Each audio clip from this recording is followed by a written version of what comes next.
So initially the plan was to only renovate my mom's kitchen. It was completely outdated and I really wanted to do something special for her for Mother's Day. Now, with that being said, the cabinets were brown.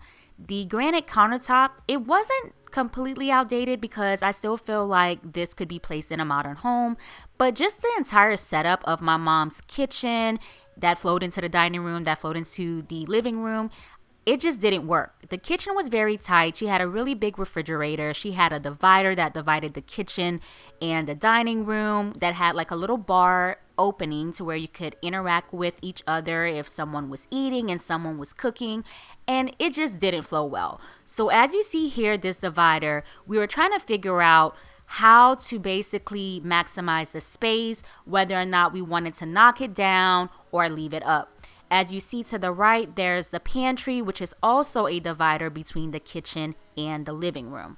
And at that point, we were just like, let's just get started with taking everything out, all of the doors. We're going to paint it and sand it. We're going to try to maximize the kitchen space as much as possible.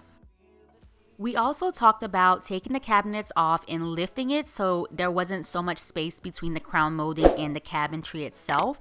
And with the actual hood, we wanted to change it out and get her a range hood. Now, this is the problem that occurred to me. Her refrigerator was very bulky, her kitchen was very narrow, and as you see, the living room flows right into the kitchen, and the dining room was exposed as well. And for me, I just felt like if you're going to have a nice kitchen, then maybe we should do an open layout and renovate the entire space. Maximize the space, knock down the walls, and let everything flow together.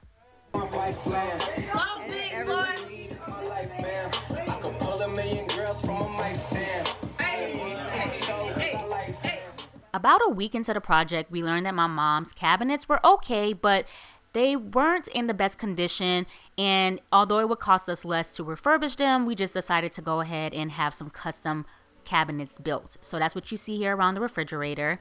And then we also had a custom island built that would actually sit in the middle of the dining room and the kitchen to where my mom had some space to cook and as a good conversational area to eat.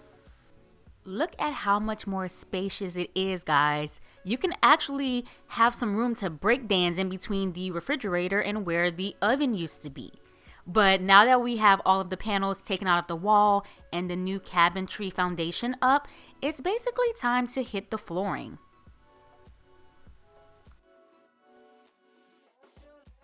So a few weeks into the project, we ran into a few discrepancies where the living room hadn't been touched. We had to end up letting the contractor go who we hired, and we basically had to finish the work ourselves. So I came down from Dallas, Texas to Louisiana to help my family out, and we just attacked the living room. We took down the bookshelf that my mom had built in, and then we removed the wooden panels from the wall. That way the sheetrock could continue being put in before the new contractors came by to finish up the living room. So you just see me here hammering and taking out nails and pulling off panels, getting my fingers dirty. And here you see me struggling just a bit to take these nails out of the wall. And they were in there good. I mean, tugged in there, trapped in there, 30 years worth probably or more.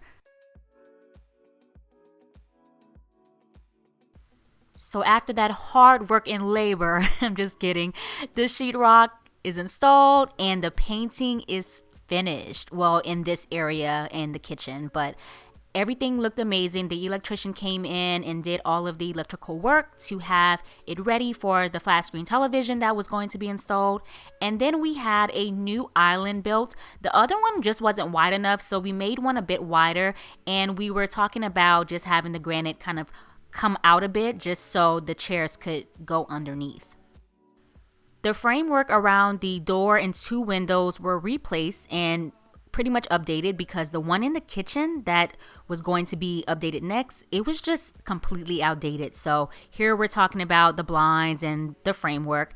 And then we moved on to the flooring. So as you see here, We were just looking at the different color variations that would tie into what my mom was actually wanting. And the difference between the beige and the gray was a hard choice for her, but ultimately it was her decision. So I was really, really happy about that.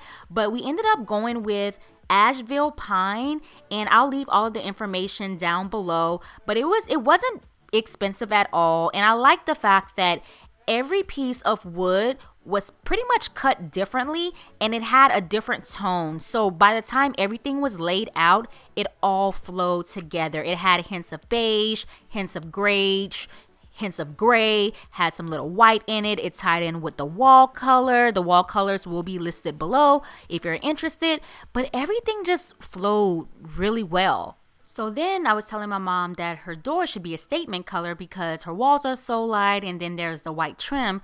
And then when you would pan over, boom, you could have that same accent color as your island color, and everything would just flow well. So here are the door choices, and eventually we decided to go with the color to the right, but everything just looked amazing. I ended up going back to Dallas. I came back home, and oh my gosh, look at the transformation, guys.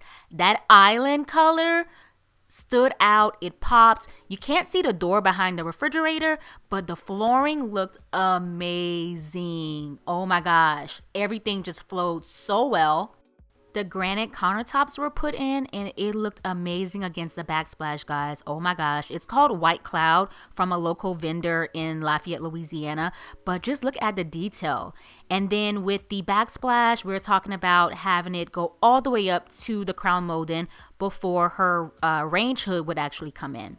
Then I had this idea of literally having her laundry room painted white. That way everything just flowed. Sitting in the kitchen, in the dining room area, you could see the laundry room. So we ended up changing that out as well, and everything just flowed together.